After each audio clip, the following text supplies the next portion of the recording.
Magsisimula ang ating kwento sa ating bida kasama ang isang magandang babae. Habang ang babae ay ginigising ang ating bida sa pagkatulog niya. Kasunod nun gumising na ang bida at nagulat ito sa kadahilanan na hindi niya alam na kung nasaan raw siya, at kung anong sitwasyon ang nangyayari sa kanya. Dahil sa hindi pa alam ng ating bida ang nangyari bigla na lamang siyang lumayo sa babae. Hindi naman nagulat rito ang babae sa ginawa ng ating bida dahil alam niya na gumagamit ang ating bida na pinagbabawal na gamot. Nagtaka na lamang rito ang ating bida kung ano raw ang sinasabi ng babae sa kanya. Ngunit sa kabila ng pag-iisip niya napagtanto din ng ating bida na nabuhay siyang muli at nakabalik siya sa nakaraang buhay niya. Noong 300 na taon sinubukan ng ating bida na umakyat sa tugatog ng kapangyarihan sa buong kontinente na bilang swordman cultivator ngunit sa kanyang pagsubok sa Thunder Tribulation, bigla na lamang siyang bumalik sa nakaraan. Napagtagto din ng bida na hindi siya nakatungtong ng Realm of Eternity kundi sa halip ay nagbukas ang isang silid ng oras at espasyo at nagbalik siya sa nakaraan nung siya ay 17 taong gulang. Pagkatapos ng ilang sandali ng pag-iisip, tinignan niya ang babae at nagtataka kung bakit niya raw kasama ang babae sa loob ng kwarto. Nagsalita ang babae na pinapupunta ang bida sa kanya. Sumagot naman rito ang bida na nagkaroon lang raw ng hindi pagkakaunawaan na sitwasyon at kailangan niya na raw umalis. Nagtaka naman rito ang babae kung bakit raw aalis ang bida. At saad pa ng babae sa bida na bakit hindi ka lumabas at magtanong kung kailan ko nakausap si Ye Chengxi tungkol sa pinabayaan mo ang aking mga alaga.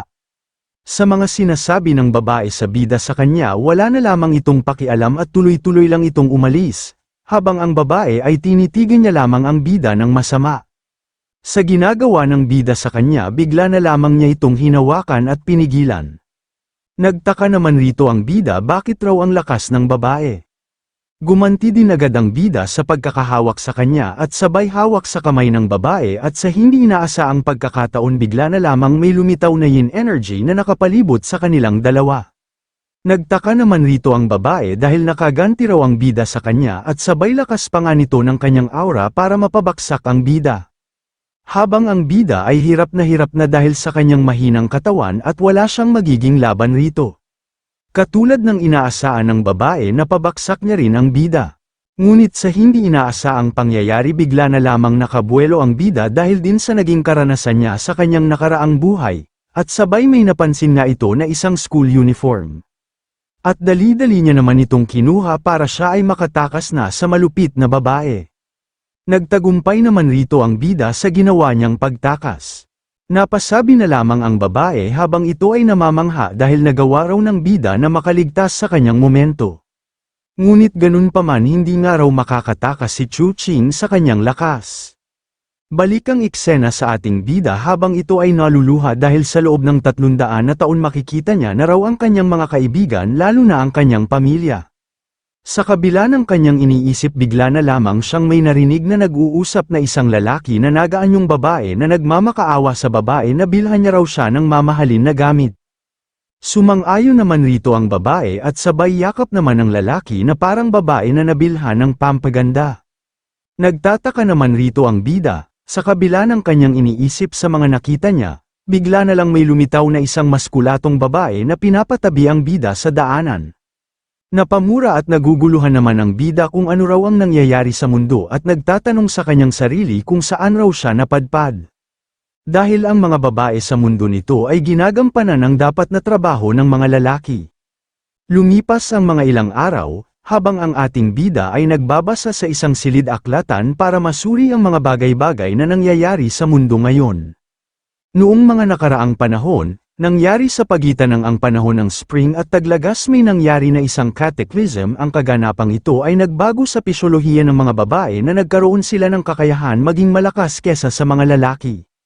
At pagkatapos, isang babae na nagngangalang Kung Mo ang isinilang at siya ay bumuo ng ideolohiya na ang mga babae ay nakahihigit sa mga lalaki.